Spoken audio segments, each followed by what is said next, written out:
बच्चों अब हम साइंस में चैप्टर नंबर 3 अणु और परमाणु एटम और मॉलिक्यूल्स को कंटिन्यू करेंगे। बच्चों लास्ट वीडियोस में भी आपने समझा था एटम और मॉलिक्यूल्स के बारे में डिटेल में, और इसके अलावा हमने सर A.L. लेवोइजर द्वारा दिए गए रासायनिक संयोजन के नियमों को भी अच्छे से समझा था, जिसमें हमने द्रव्यमान संरक्षण का नियम और स्थिर अनुपात के नियम को पढ़ा था। अब हम समझेंगे सर जॉन डाल्टन द्वारा दिया गया परमाणु सिद्धांत। सर जॉन डाल्टन जो थे उनका जन्म हुआ था बच्चों 1766 में। हम इनकी लाइफ भी एक बार देख लेते हैं, काफ़ी इंस्पिरेशनल थी इनकी लाइफ। इनका जन्म इंग्लैंड में हुआ था और एक काफ़ी गरीब परिवार में हुआ था। ठीक है, केवल 12 वर्ष की आयु में। 12 वर्ष की आयु बच्चों बहुत ही कम एज होती है।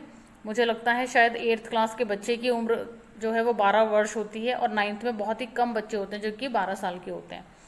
ठीक है, तो उन्होंने इतनी कम एज में एज अ टीचर काम किया, ठीक है, और अपनी जीविका शुरू कर दी थी।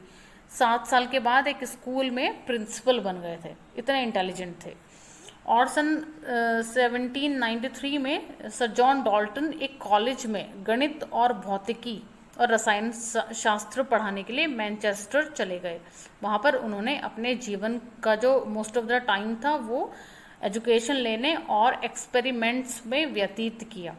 ठीक है, और 1808 में इन्होंने अपने परमाणु सिद्धांत को प्रस्तुत किया था। उन्होंने द्रव्यों की प्रकृति के बारे में एक बहुत ही मजबूत सिद्धांत दिया था। डाल्टन ने द्रव्यों की विभाज्यता का विचार प्रदान किया, जिसे उस समय का तक दार्शनिकता माना जाता था।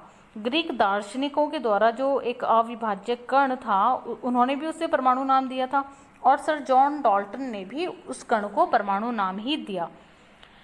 ठीक है, और डाल्टन का यह सिद्धांत जो है, जो अभी हम समझेंगे, वो रासायनिक संयोजन के नियमों पर आधारित है। ठीक है, रासायनिक संयोजन के नियम, द्रव्यमान संरक्षण का नियम और निश्चित अनुपात के नियम की युक्ति संगत व्याख्या सर जॉन डाल्टन ने की थी। सर जॉन डाल्टन के अनुसार, यानी कि हम यहाँ पर अब इनका सिद्धांत पढ़ेंगे, सभी द्रव्य जितने भी पदार्थ हैं वो परमाणुओं से मिलकर के बनते हैं जो कि रासायनिक अभिक्रिया में भाग लेते हैं। उनके अनुसार जितने भी पदार्थ हैं वो सभी किससे मिलकर के बने हैं? परमाणुओं से। और रासायनिक जो अभिक्रियाएं होती हैं उसमें कौन पार्ट लेता है? परमाणु पार्ट्स लेते हैं। परमाणु अविभाज्य सूक्ष्मतम कण होते हैं, यानी कि सबसे छोटे कण होते हैं जिसको और छोटे पार्ट्स में नहीं तोड़ा जा सकता, जो रासायनिक अभिक्रिया में ना तो सृजित होते हैं और ना ही उनका विनाश होता है। यानी कि जो परमाणु होते हैं वो संख्या में जितने होते हैं उतने ही रहते हैं, वो ना तो वो खत्म होते हैं और ना ही वो और ज़्यादा बन जाते हैं रिएक्शन के दौरान।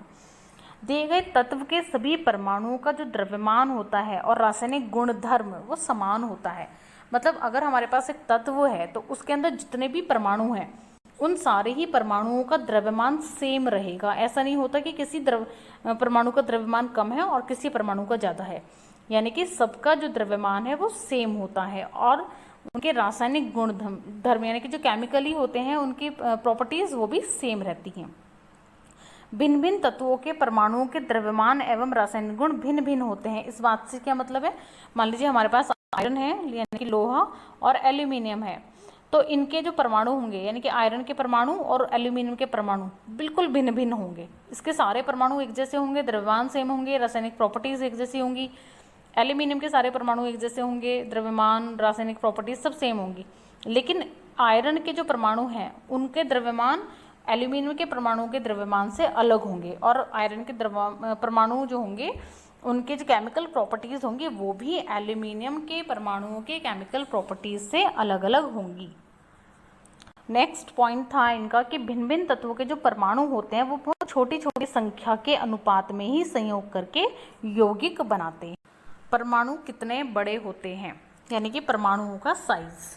तो बच्चों परमाणु बहुत छोटे साइज के होते हैं। ये किसी भी वस्तु जिसकी हम कल्पना या तुलना कर सकते हैं, बहुत छोटी वस्तु से भी छोटे होते हैं।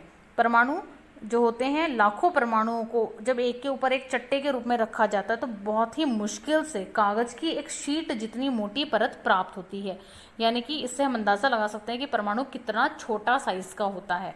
जब लाखों परमाणुओं को एक साथ इकट्ठा करके रखा गया तब जाकर के कहीं कागज़ की मोटाई, जितनी एक कागज़ की मोटाई होती है उतनी परत प्राप्त होती है। बच्चों परमाणु का जो त्रिज्या होती है उसको नैनोमीटर में मेज़र किया जाता है। बहुत छोटा होता है नैनोमीटर, 1 मीटर के अंदर 10⁹ नैनोमीटर होते हैं। ठीक है, तो यानी कि 1 नैनोमीटर कितना हुआ, 10⁻⁹ मीटर के बराबर। तो हाइड्रोजन परमाणु की त्रिज्या होती है 10⁻⁻10 मीटर। जल के अणु की परमाणु जो त्रिज्या होती है वो होती है 10⁻⁹ मीटर। हीमोग्लोबिन अणु की त्रिज्या होती है 10⁻⁸ मीटर। जो माइनस में जब पावर हो जाती है तो वो नंबर बहुत ही छोटा हो जाता है।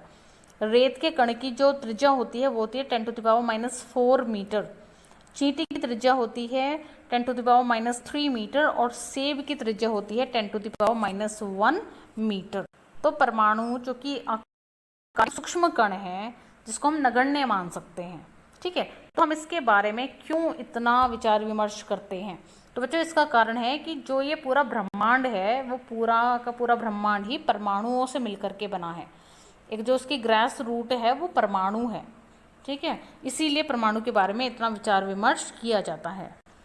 आजकल की टेक्नोलॉजी की हेल्प से तत्वों की सतहों के आवर्तिक प्रतिबिंबों को दिखा करके उसमें उपस्थित जो परमाणु होते हैं उनको स्पष्ट रूप से देखा जा सकता है।